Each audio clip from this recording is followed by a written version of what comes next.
Bonjour, bienvenue dans Lex Inside, l'émission qui donne du sens à l'actualité juridique. Du droit et rien que du droit. Au programme de ce numéro, on va parler du Conseil d'État qui recadre l'administration fiscale en matière de services para-hôteliers. Et ce sera dans quelques instants avec Xenia Legendre, associée et managing partner du bureau de Paris d'Hogan Lovells. On parlera ensuite de défaillance d'entreprise avec un niveau record au mois de septembre qui impose de revoir la prévention. On en parlera avec Adrien Deloriston, associé chez Jantet. Et enfin, on évoquera le droit collaboratif et le rôle de l'avocat comme démineur de conflits sociaux en entreprise avec Marie-Charlotte Dirillard, associée chez Bignon-Lebray. Voilà pour les titres. Lex Inside, c'est parti.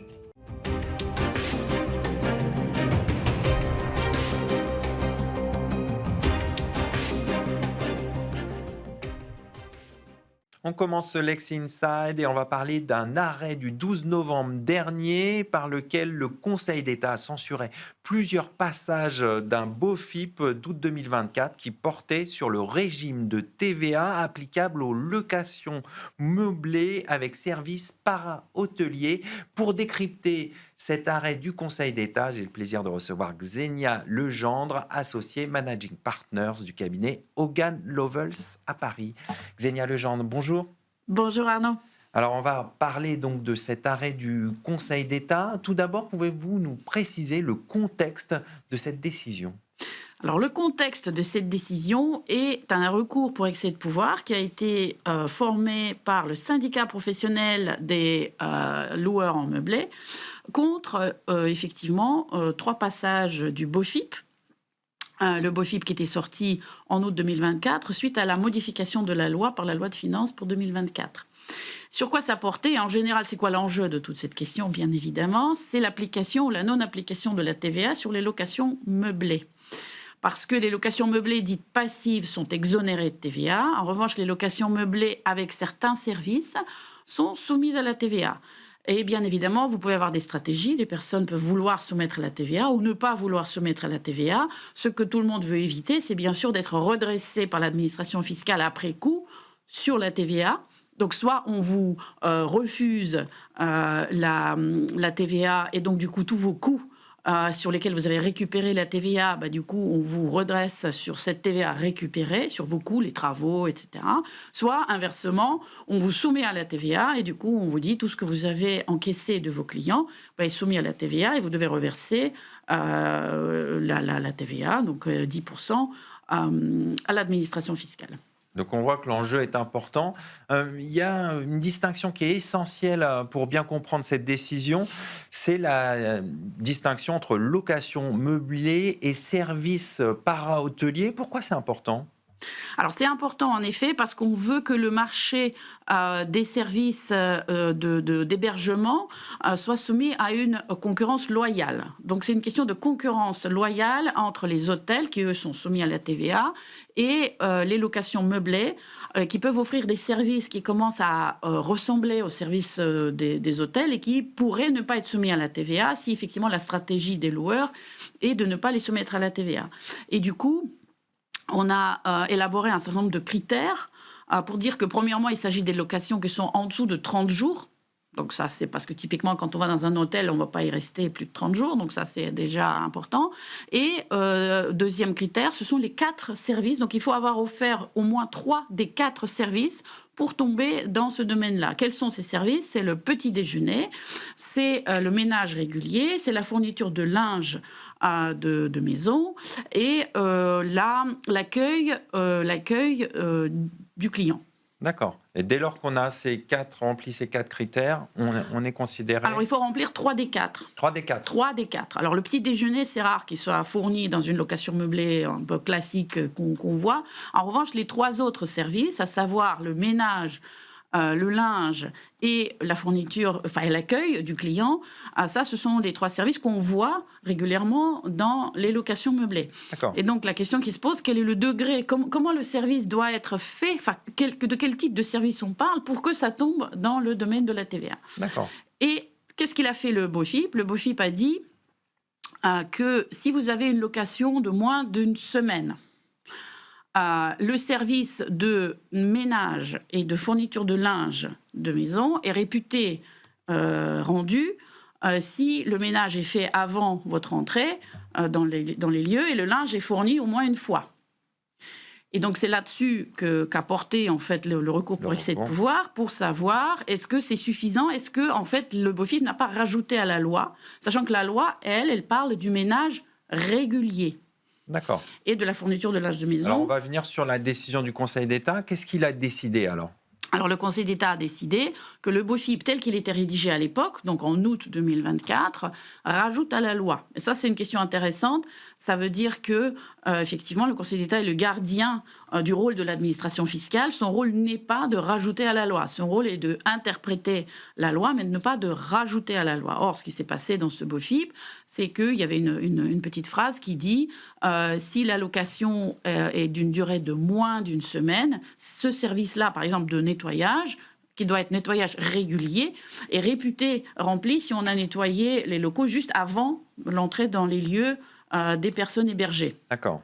Le Conseil d'État a dit non, il faut que ce soit un nettoyage régulier. Après, ça laisse à l'appréciation des personnes. Ce qui est intéressant, c'est que au moment où le recours a été engagé au mois d'octobre 2024, en mois de mars 2025, l'administration a déjà modifié son BOFIP. Donc le BOFIP annulé, il a déjà été remplacé par un nouveau BOFIP. Et il disait quoi ce nouveau BOFIP ? Le nouveau BOFIP dit que les prestataires des services d'hébergement peuvent considérer qu'ils ont rempli cette condition du ménage régulier si le ménage est fait juste avant leur entrée dans les lieux. Pourquoi c'est intéressant cette petite différence ? Parce qu'en fait, c'est maintenant rédigé comme une tolérance de l'administration. Il faut savoir que les BOFIP, ils protègent le contribuable parce que les BOFIP sont opposables à l'administration. Or, dans les contrôles fiscaux, on avait noté une tendance de l'administration d'utiliser le BOFIP comme une arme contre le contribuable. Et donc, c'est pour ça que, en fait, le syndicat a intenté cette action. C'était pour arrêter les redressements qui se sont lancés dans tous les sens pour dire « Ah, voilà, le ménage a été fait juste avant d'entrer dans les lieux. Le BOFIP a dit ça, donc vous remplissez la condition, donc TVA. » Et là, le Conseil d'État, en quelque sorte, il recadre l'administration fiscale. Il recadre l'administration fiscale. Il dit que le ménage, que la loi dit, il faut que le ménage soit régulier et que ce n'est que, en fait, le prestataire d'hébergement qui peut considérer qu'il a fait le ménage régulier s'il l'a fait une fois avant l'entrée dans les lieux dans le cadre des séjours courts, de moins de 5 nuitées et moins. Ce qui est assez normal quand on va faire le ski, par exemple. Bien sûr, on rentre dans les lieux propres, mais il n'y a personne qui va venir faire le ménage pendant la semaine que vous y êtes là. On ne va pas vous changer les draps, c'est comme ça, c'est normal. Et quand vous partez, le ménage est refait, etc. Donc voilà, donc ça a été recadré. Et donc désormais, l'administration ne peut plus utiliser cette règle-là contre les contribuables. En revanche, les contribuables peuvent s'en prévaloir s'ils le souhaitent, s'ils veulent rentrer dans le régime de TVA. D'accord. Et ça veut dire quoi, les implications pour les acteurs du marché, concrètement, cette décision ? Alors, pour les acteurs du marché, ça dépend s'ils veulent ou non se soumettre à la TVA, parce que c'est au choix, finalement, du contribuable. Donc, ils peuvent cadrer la manière dont ils organisent ces prestations, ils peuvent les cadrer en fonction de ce BOFIP. Soit, effectivement, s'ils font le ménage avant l'entrée dans les lieux et ils souhaitent rentrer dans la TVA, ils peuvent. Et s'ils ne souhaitent pas entrer dans la TVA, ils vont toujours faire le ménage juste à l'entrée dans les lieux, mais ils ne vont pas se soumettre à la TVA. Ils vont dire que ça ne correspond pas au ménage régulier tel qu'exigé par la loi. Est-ce que le Conseil d'État apporte plus de clarté avec sa décision ? Alors, je ne dirais pas qu'il apporte plus de clarté, parce que la loi n'a pas clarifié ce que voulait dire le mot régulier, donc le Conseil d'État n'a pas clarifié davantage. Le Conseil d'État a juste recadré l'administration, dans le sens que l'administration ne peut pas rajouter des conditions que la loi n'a pas prévues. Voilà, donc elle apporte plus de confort en fait aux contribuables, et plus de choix aux contribuables, mais pas plus de clarté. On va conclure là-dessus. Merci Xenia Legendre. Je rappelle que vous êtes associée et managing partner du bureau de Paris d'Hogan Lovells. Merci de m'avoir reçu. Tout de suite, l'émission continue. On va parler d'un autre sujet brûlant, les défaillances d'entreprises.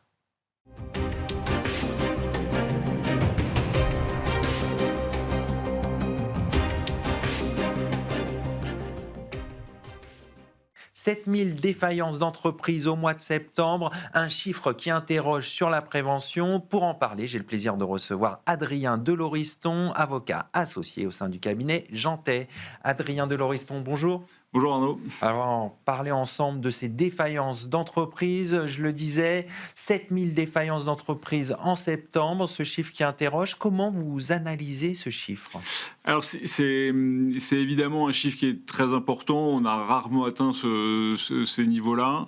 C'est malgré tout un chiffre à relativiser un petit peu, dans la mesure où il faut se rappeler que sur la période Covid et post-Covid, il y a eu une chute quand même très importante du nombre de défaillances, et on a peut-être 60 000 ou 80 000 défaillances d'entreprises qu'il faut rattraper.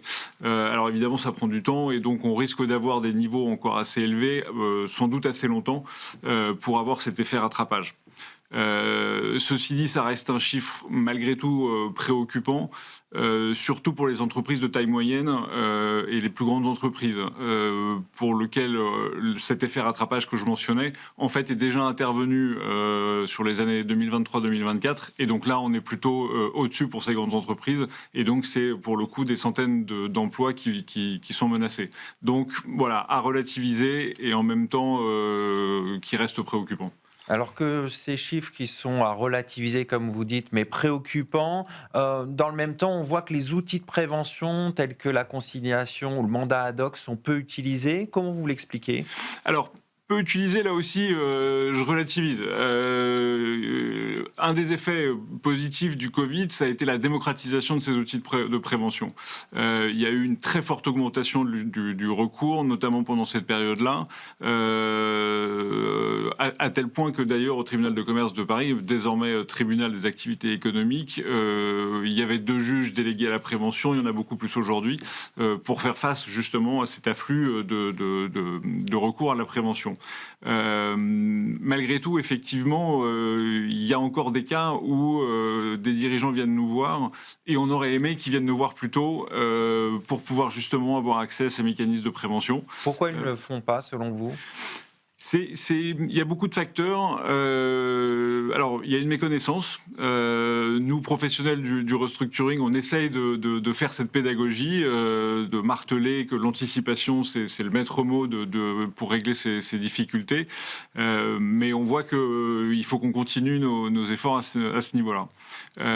Donc, une méconnaissance, une crainte du tribunal, qui, là aussi, malgré les efforts des juridictions, de tout l'écosystème, pour rappeler aux dirigeants que le tribunal est plutôt leur ami que là pour sanctionner, même si ça arrive, il y a encore cette crainte.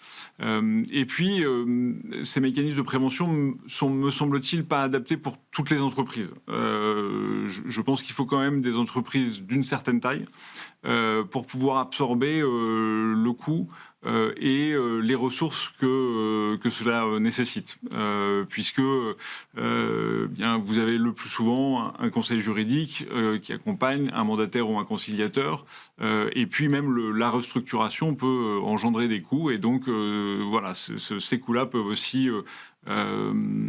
faire fuir, entre guillemets, certains dirigeants pour aller dans ces mécanismes-là. Donc on a vu les freins à la démocratisation des outils de prévention. Comment on peut concilier la protection des intérêts des créanciers sans fragiliser les entreprises en difficulté ?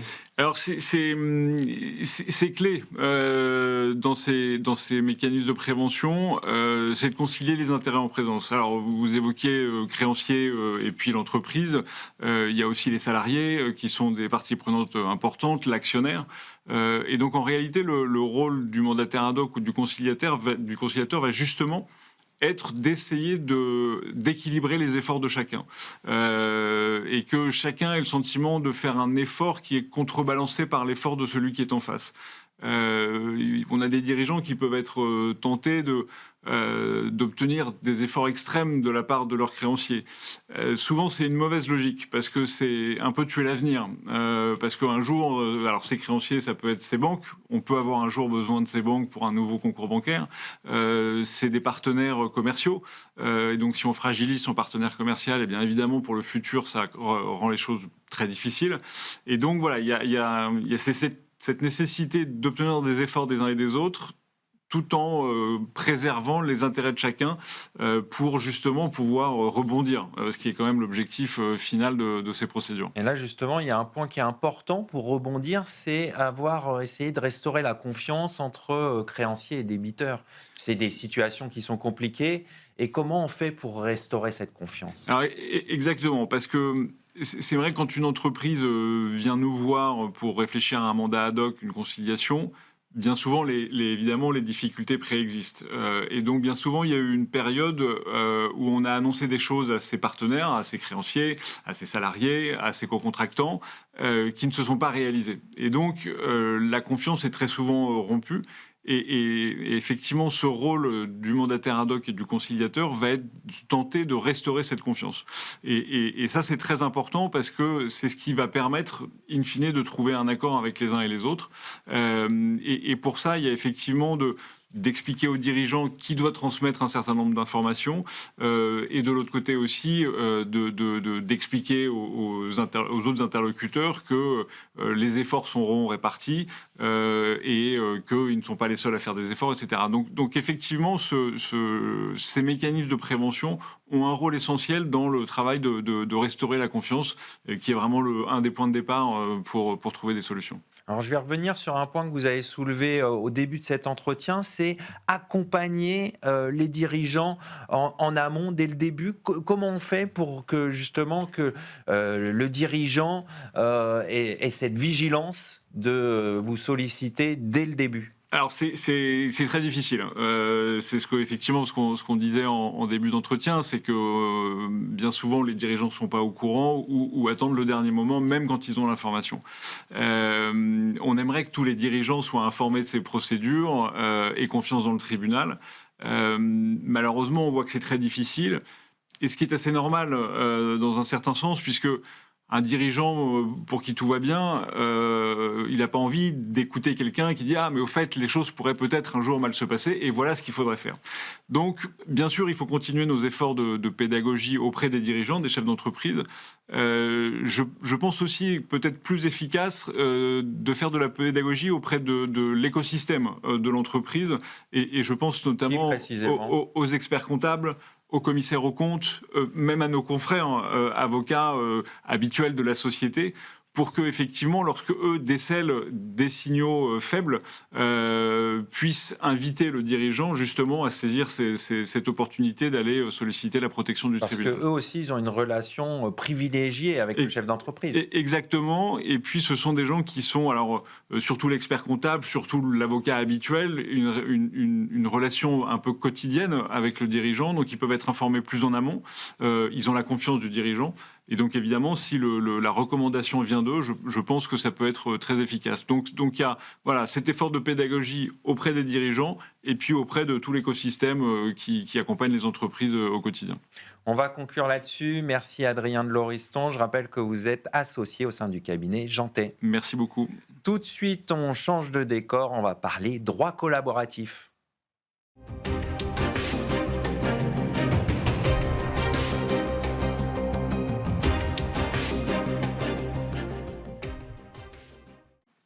On continue ce Lex Inside, on va parler de l'avocat et de son rôle de démineur de conflits sociaux en entreprise avec le droit collaboratif. Et pour aborder ce point, j'ai le plaisir de recevoir Marie-Charlotte Dirillard, avocate associée au sein de Bignon-Lebray. Marie-Charlotte, bonjour. Bonjour Arnaud. Alors, avant de parler du rôle de l'avocat en tant que démineur de conflits sociaux avec le droit collaboratif, qu'est-ce que le droit collaboratif ? Le droit collaboratif, c'est un mode de résolution alternatif amiable des conflits qui prend corps dans le cadre d'un contrat qui est signé entre deux parties et leurs avocats. C'est un mode innovant puisque une fois que le contrat est signé, on ne parle plus des deux parties, mais d'une seule et même équipe collaborative qui doit rechercher une solution qui réponde à 100% à tous les besoins exprimés dans le cadre du contentieux et qui donne lieu à une seule consultation commune des avocats. Donc ça, c'est vraiment innovant et ça permet de trouver des solutions. Et également, autre point très innovant, les avocats s'engagent à 100% puisque en cas d'échec, ils ne pourront pas représenter leurs clients dans le cadre d'un contentieux. Donc ça, effectivement, c'est un point très important. Exactement. Alors, pour maintenant qu'on sait ce qu'est le droit collaboratif, dans quelle situation concrète on peut l'utiliser ? À chaque fois qu'il y a un litige et une volonté réelle des parties de résoudre de manière constructive, rapide et confidentielle leur litige. Donc en entreprise, ça peut être tant pour régler un conflit avec des clients, des fournisseurs, des conflits entre associés, mais également en droit du travail, que ce soit dans le cadre de relations collectives ou individuelles, quel que soit le statut du salarié, ce processus peut s'appliquer. Alors justement, on va parler du droit du travail spécifiquement.